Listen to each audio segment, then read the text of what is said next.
I am very proud to be from Wythenshawe. It's one of the first things people are, before I even tell people my name, it's usually I'm from Wythenshawe.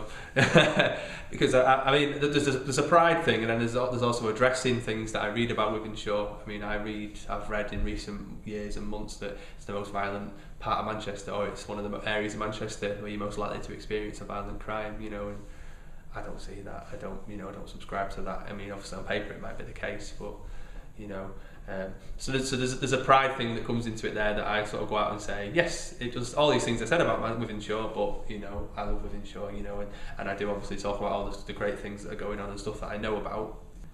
I think if in my community, because it's not a massive community, but it's sort of spread out, there's pockets everywhere. I think if all the spaces could be repurposed in such a way that they could, because we have like tenants meetings and group meetings, but they feel a little bit elitist. I find they feel a bit like it's one person and their clipboard doing this stuff, and they're very good. They put flyers through the letterboxes, and they'll tell us that there's a meeting here at this same location every week or every month or whatever, and that such and such a person will be coming.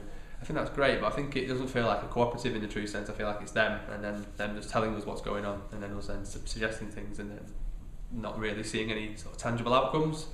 I think it'd be nice if there could be a bit more of a sort of roving kind of thing, because as I said, my community it's not massive, but there's lots of sort of small venues that maybe you could hold these at, and then maybe share the responsibility a bit more. I think the big thing is, because I am a homeowner now as well, and these things are coming through my letterbox. These your local tenants meeting, but the gentleman who runs it lives on my road, and I feel he's the man with his clipboard, and it's almost a bit of a power trip for him, which is fine. It's good because he does do some valuable stuff. So I think if there was kind of a better way of facilitating that, maybe not taking responsibility from him, but maybe sharing that responsibility, I'd be quite keen to do something like that.